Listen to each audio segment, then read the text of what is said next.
Hey, everybody. Welcome to Hello. Drive Facebook Live with my wonderful co host, Dan Vasquez. I am Tony Whistler, and we have a phenomenal guest on the show today. We have Matt Pierce from Tech Heads. How's it going, Matt? Pretty good, Tony. How are you? I'm feeling great. I'm excited to have a conversation with you, my friend. Me Um, too. so, why don't you let everybody know who you are, the name of your shop, where it is, and a little bit about it? Well, again, my name is Matt Pierce. My shop is located in Nampa, Idaho. It's called Tech Heads Automotive. We've been in business for about 10 years. I've been with Drive for a little over 2 years, I think. I don't know, time flies sometimes, so I might be wrong on that number. We're a general repair facility. We service all makes and models. Yeah, I've got two techs. So I've got one tech and one service writer right now, and we're currently seeking another tech. So we're growing. Oh, that's awesome. Hmm. And what's the name of the town again? It's because it's kind of a funny name. Nampa, Idaho. It's right Nampa. outside of Boise, Idaho, and actually, it is the largest town in Idaho. Oh, nice. Mhm. Very nice. So tell us one interesting thing about Nampa that everybody should, a good reason why they should all come visit you. I've lived here for so long that I couldn't tell you. You get jaded by the community you're in sometimes, so you forget what's great about it. I just have to say the people around here are fantastic. The community is very tight knit for being such a large area. Um, and yeah, I'd have to say definitely the people. That's wonderful. That's really great. Cool. So Dan, you're a shop owner too, of course. That's why we love to have you on the show. Yeah, So anything you want to ask Matt out of the gate before we get really rolling? yeah. So you mentioned that you're in hiring mode, which is awesome. And I'm pretty sure that you were in the building your dream team workshop with me, right? Is that right? Yes, yes, I Yeah, was. Yeah. yeah, yeah. That's awesome. So I'm hoping that that's helping you through that whole process of hiring. It is. It gave me some tools that I didn't really ever think about before. It really opened the doors of my mind to try to reach out to the community and get the proper talent in my shop. I didn't think that it was like a marketing ploy. I always thought it was just trying to find people. You guys kind of explained, Dan, you explained it to me so well that it's all about marketing your shop for the employee, which really helped in my approach. I've gone through a couple service writers in a short period of time. And every time a service writer would leave, I'd be able to just use these tools that you'd given me, Dan, and I'd be able I could find somebody quick. That's awesome. Right. That's like so great to hear. Yeah. Mhm. Yeah, it is definitely a marketing action to recruit, right? It's just who you're marketing to. Obviously, if you want to get your car count up, you got to make sure everybody knows you fix cars. And if you want to find good employees, you got to make sure everybody knows you're looking for them. Mhm. So that's good. I'm glad. And that's one of the things I used to love about that class. Also, the thing is the joke that I used to make, and I've probably said this on the show before, but I'll say it again. If you went out to have a steak dinner with your spouse last night and they didn't know you were looking for a tech, then you're not recruiting hard enough.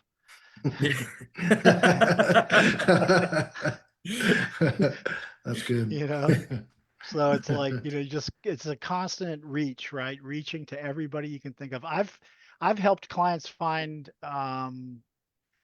employees through the weirdest lines, like weirdest like way that they got to know them. It's like there's just you're stringing that line between you and the person that's going to be the perfect fit for your shop, and there's a lot of people in between, and to get to that person. And so that's always what I think why recruiting is so critical. But anyway, so that's great. I did want to talk a little bit about the fact that we have two people on this call on in this show that have both gone completely paperless. So let's talk a little bit about that. And Dan, you can grill them a little bit because You guys are both paperless shops. So tell us a little bit about how that goes. Well, I'm actually, I just had a conversation with Dan yesterday. I'm not as paperless as Dan is, but I have to say that I'm probably more paperless than most shops. The only paper I have are, receipts from parts and invoices to customers. I think Dan's gone a step further with that and has no invoices, no paper. I don't know. Dan can speak to that. But we do use Tech Metrics. We have digital inspections. We use text messaging to correspond with customers, which they love. I digitize all my invoices and categorize them with my books like I've been taught to do. Basically, the whole point of being paperless to me is just organization. It's just so much easier, so much more streamlined. You don't have a bunch of paper everywhere. The front looks so clean because there's not a bunch of papers just everywhere. And if there's any shops out there that haven't done this or haven't considered it, I would definitely speak to Dan. You can also reach out to me, of course, but there's it's just a much better way to conduct business. It's hard to Yeah. explain without actually trying it yourself. Hmm. Any thoughts on that, Absolutely. Dan? Well, yeah, I agree 100%. The organization level is key. Makes such a big difference in the level of organization that you can have.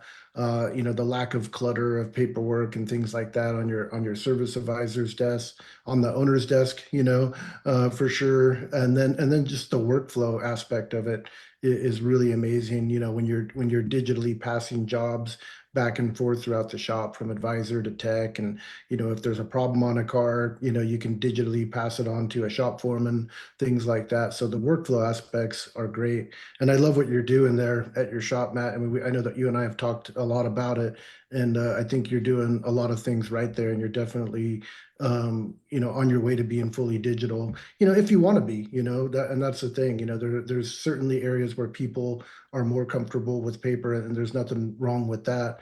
But I think the more digital and the more, I would use the word automated as well, the more automated that we can go with AI tools and tools like that, just the more organized and the better off we're all going to be. But yeah, so congratulations, Matt. Great stuff you're doing over there. It's Thank you. awesome. Thank you. And with the workflow, yeah, I have to reiterate that is another important aspect of being paperless, because you're not passing paper, you're not passing anything but text messaging and correspondence between the front and the back.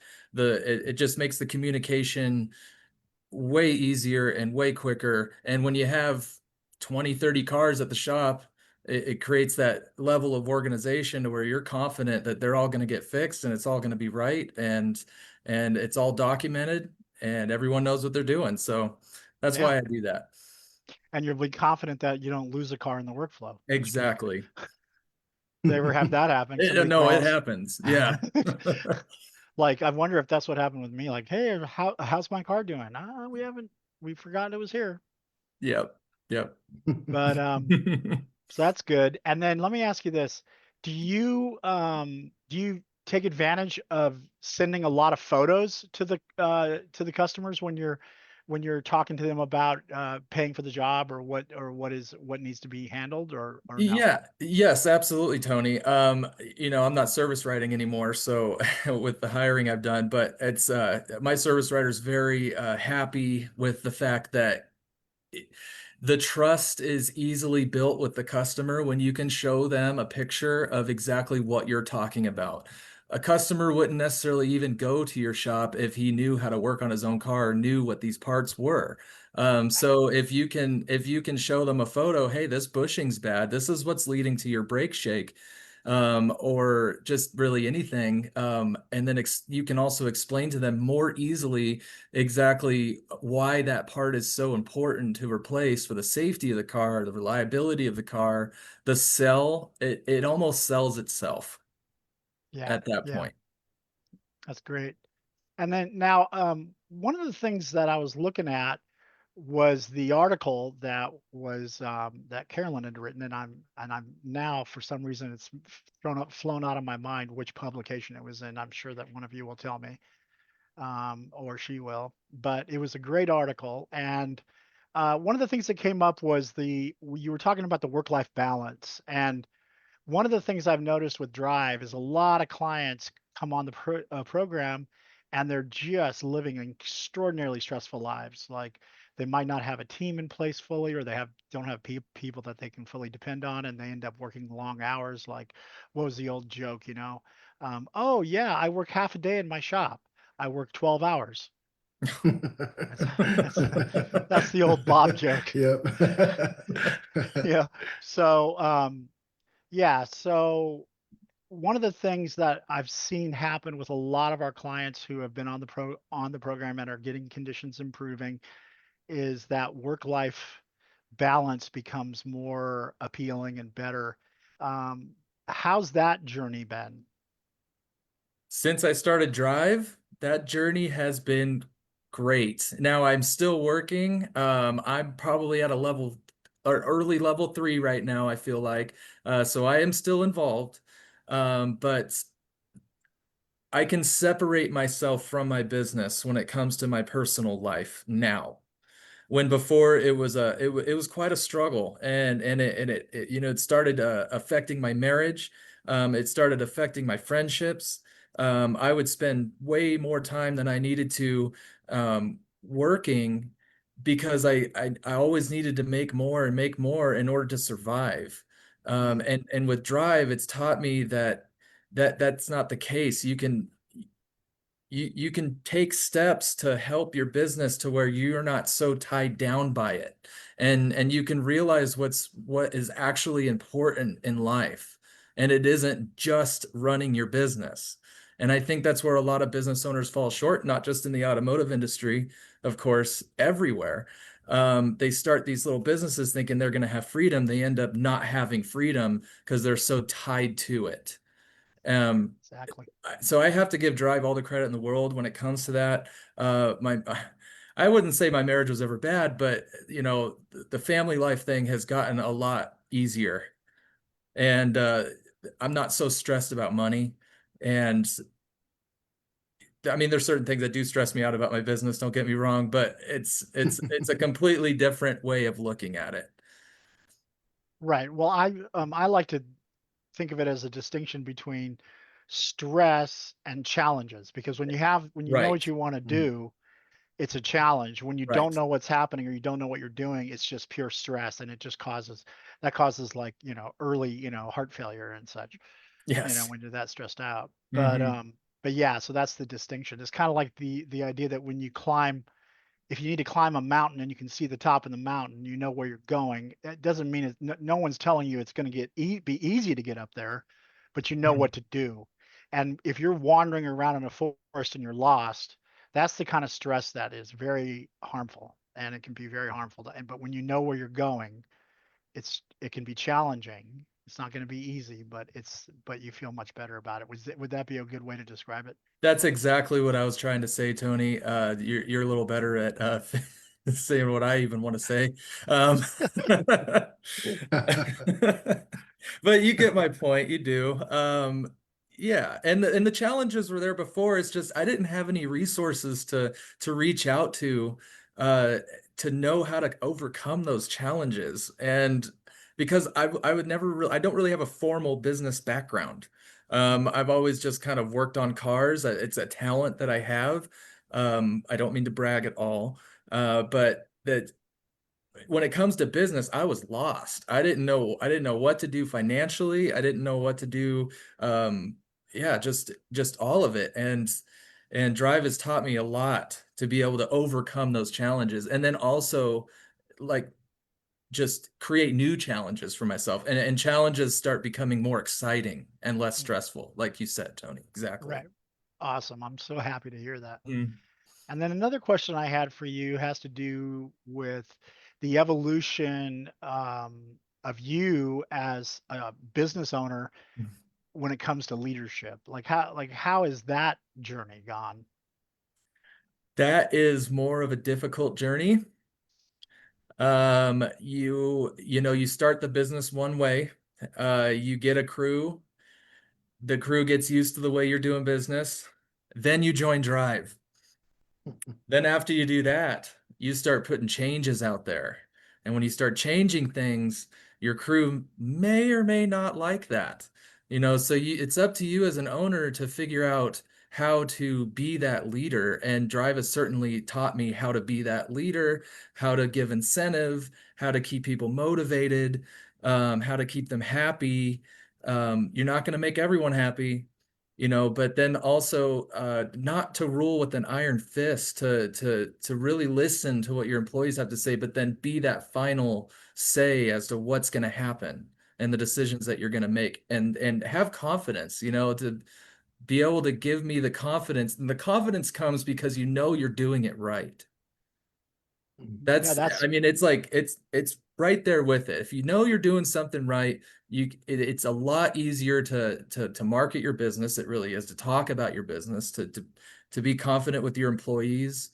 Yeah, I give yeah, that Drive all the confidence credit. is key. Yeah, Mhm. that confidence is key. Mhm. And when you know what you have to do, you've overcome much of what could be holding you back. Mhm. Any thoughts, Dan? Well, yeah, I would just piggyback off of that, like we were talking about earlier, when you have that confidence and really having the tools to work through problems is what takes away a lot of that stress, because that's what turns, stress into a challenge. It's like, okay, I've got a challenge, but I have the tools to overcome this challenge, whether it be hiring a tech or hiring a service advisor or talking to your staff to roll out a new, workflow, whatever it might be.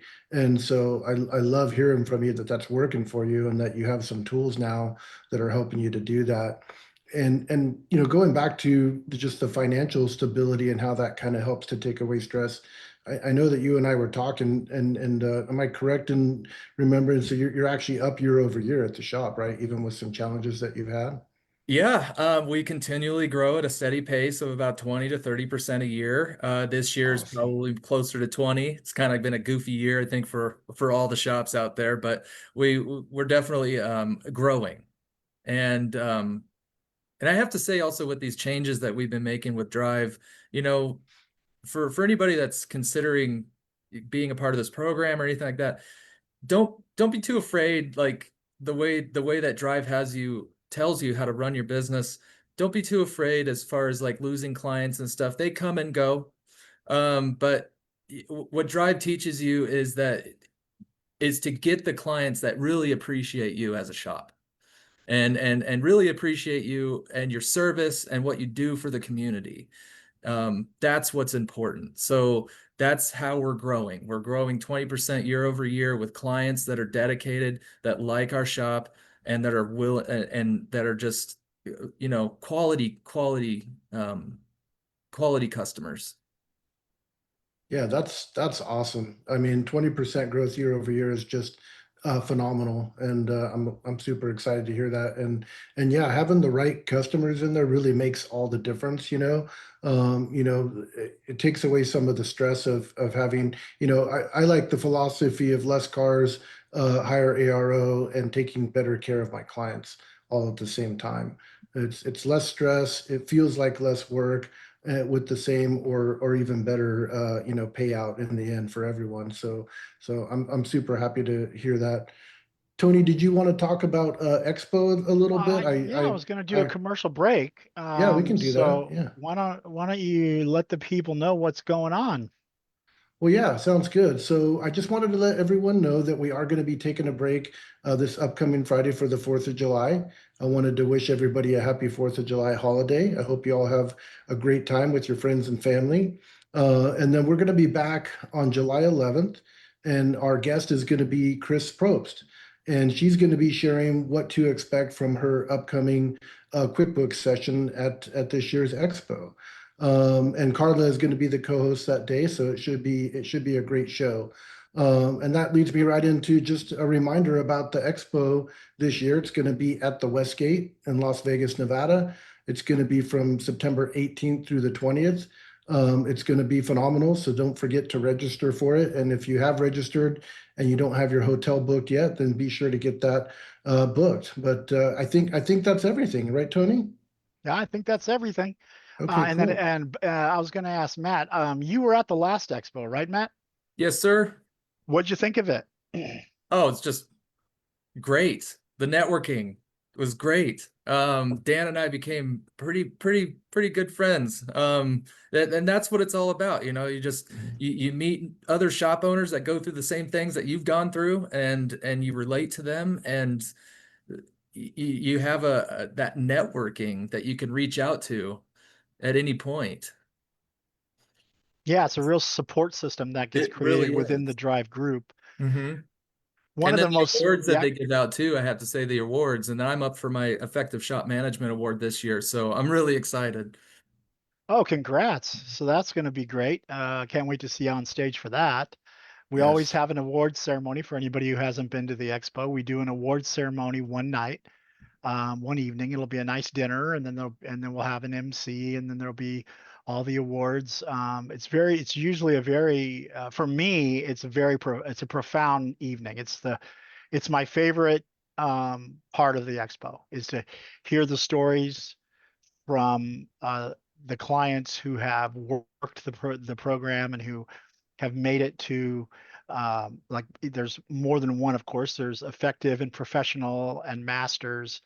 But the masters, when they get their trophies, they'll have a little speech, and it's just some of the most heartwarming things I've ever heard. Things about people who have just changed their lives so profoundly um, for the better by creating a shop that's essentially what we like to call operational. And when you get that shop fully operational, so many doors open for you and your family and the people that work for you and your community. All of those areas grow with it, and it's just hearing those stories is phenomenal. And you're coming, and so we'll see you there for sure. I'll be there, and I'll be there. Dan's going to be there. I'll be there. Yeah, and so that'll be great. Good to see you there. And what else did I want to ask you?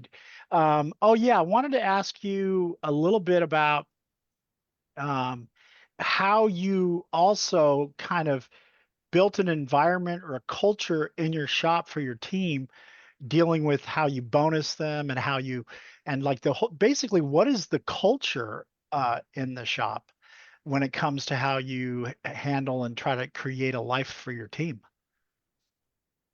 Um, that's a very interesting question. I've never really thought about too much. They, you have to maintain a bonus program. You have to keep people motivated. That's the one biggest way I can keep people motivated.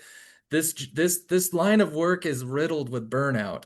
So what we want to try to do is minimize the amount, when we want to minimize that. And to minimize it, I've talked with my coach, which I have to give a shout out to Cassie. She's great. I love her. But she's helped me implement a tiered bonus system for both my service writer and my technicians. And it seems that everyone's happy. I don't have any issues right now. I've sometimes throw them little perks like gift cards or take them out to dinner or something like that. You just stay a little involved with your employee's life. There is a fine line there. You don't want to necessarily become friends with them, but we have a happy environment. That's great. That's Hmm. really good. Any other thoughts, Dan? Well, yeah, those tiered bonus plans can just be so motivating, right? It gives everybody a chance to meet their goals, and if you aligned their bonus goals with your goals, then everything works out great. So I love to hear that you're doing that. Just changing gears a little bit. I know that we were talking a little bit, and you were kind of potentially looking at other locations, maybe, right, to move the shop to. Is that right?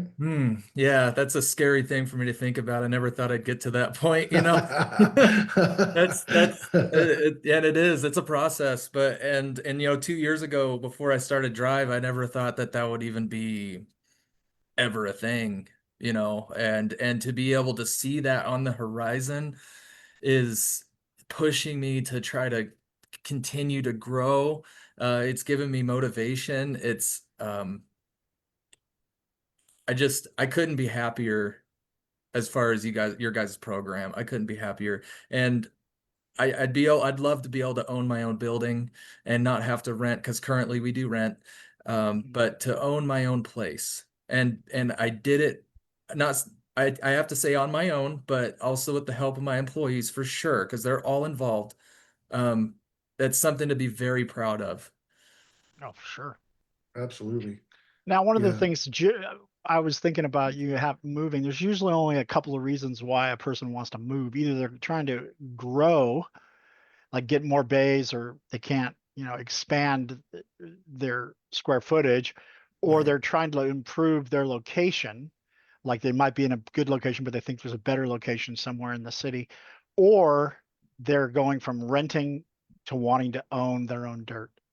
Um, are you moving primarily because you want to get your own building that you own, or are there other factors involved in the concept of wanting to move? Yeah, so right now we're a little bit outside of Nampa. We're not in the city limits. And so our exposure to traffic, our exposure to front or place marketing is a little limited. Um, this place that I'm looking at gets 30,000 cars driving by it every day on a main thoroughfare. Like that could make my business just explode. That's amazing. And is Yeah. that a place that you're looking to purchase, or you would have to lease? Definite purchase. Yep. Definitely purchase it. So not only would it be dirt, it would be an asset for my company. It would be marketing. It would be all sorts of things that would happen. And I'm excited to see what will happen. Yeah, that's great. Now, that you want to lean heavily on your consultant during that process, because we have done more than a few uh, uh, exercises in getting people moved to new locations. We absolutely, our consultants are pretty seasoned in it, actually. And so definitely rely on Cassie for that, because she'll give you all the pointers and tips that you need to get that thing to move. Because there's a way to do it very smoothly. But of course, the first thing you have to do is you got to get you got to get the land first. So is Yep. that what you're working on right now? Trying to That's what just I'm make, working on right now. I got a mountain of paperwork to do with the bank. But yeah, I do have a good banker. He's on my side. He wants this to happen for me and for us. And we'll see what the future brings. that's awesome. That's really great. Okay. And then I wanted to talk a little bit about, you guys had talked at the very beginning of the show about you building your dream team, which is one of our master workshops Mhm. here at Drive, that you did it with Dan, because Dan Mhm. is one of Drive's great instructors. And he, yeah, I just can't say enough about Dan's ability as an instructor for Drive. I love the guy. Thank you. And I'm glad you were able to do workshops with him. Of course, I like all my instructors. They're all great. They're all the same. They all are like successful shop owners. Um, but talk a little bit about the training itself. Like how many master workshops?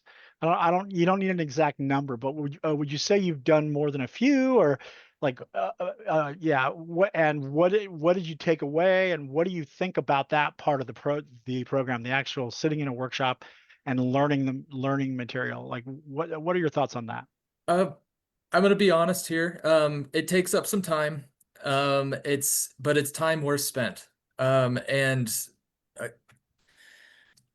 you said something about Dan, and I have to just say Dan is a very stand-up guy. I can call him whenever I want. He gives me advice. But that being said, the classes are very detailed, especially if you take the master workshop classes. If you've only taken what are the other classes?